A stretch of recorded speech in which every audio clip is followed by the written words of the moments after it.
WTAJ Sports with Peter Terpstra. I can do a type of voice that I've had for a little while, and we just named it Kenny. And our next game is in the state tournament. Our next game is in the state tournament. And that's Kenny? Yeah, that's Kenny. That's a story that we had earlier today about how the Bellefonte baseball team is rallying behind its furry friend, Kenny.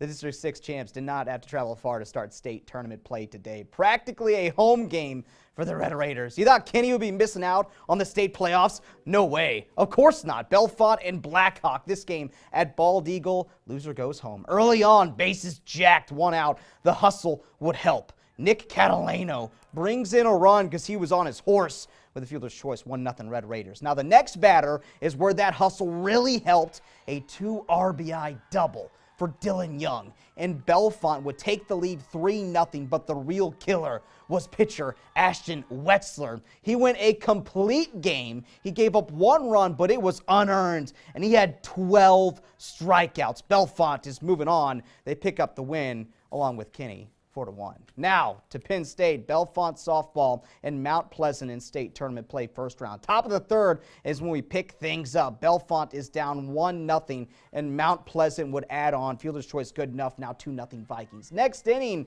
Mount Pleasant with 2 on.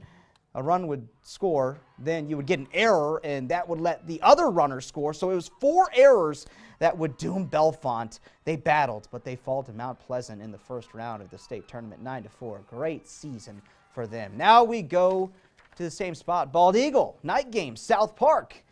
Bottom third, where we pick it up. Scoreless game. Marilee Caldana would get an RBI blooper. It falls. She would end up at second with a throw. Run scores, it's 1-0. Later same inning, bases are loaded. Kaylee Kinley goes long ball, and this hunka-chunka almost left the park. Ends up being a bases clearing double. Bald Eagle would roll 6-1. They're moving on. Now, we go to the 5A game. We are going to check in on Central Mountain and Penn Trafford.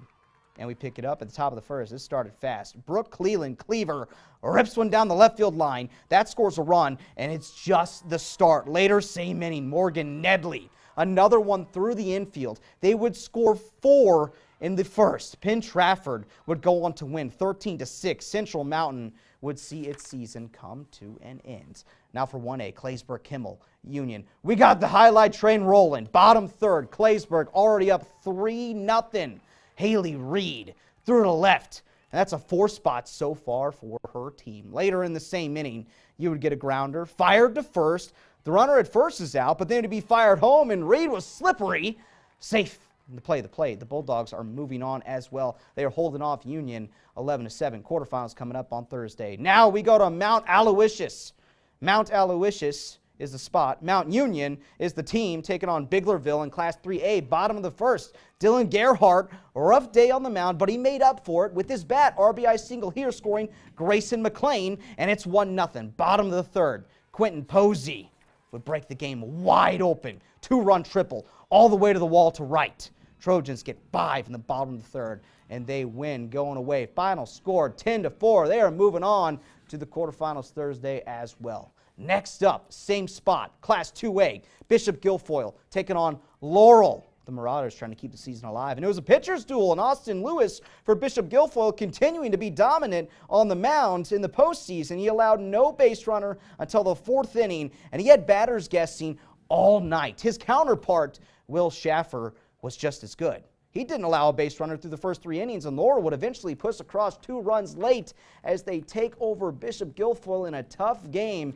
2-0, the Marauders' season is done. On to Showers Field. We're going up north. Du Bois, the Class A baseball game opener for the state tournament. El County Catholic, Vincentian Academy. Bottom of the second, Isaac Brock, single to center field. That would move Tommy Slay to third. Alex Fettis gets walked by Vincentian's pitcher.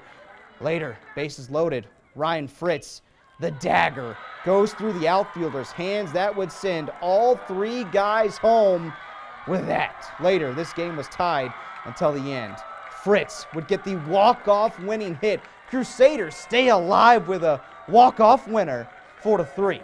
We stay in DuBois Class 3A softball at Heindel Field, Chestnut Ridge, and Clearfield. We're still going. Top of the 7th, Olivia Bender with an RBI single. Carly Rumsky runs on home. That makes it 4-0 Clearfield at this beautiful ballpark. Bottom 7th, Lady Lions with the comeback, scoring not 1, not 2, but 3 runs to make it 4-3.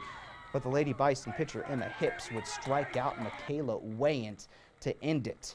Final, Clearfield gets the win over Chestnut Ridge, 4-3.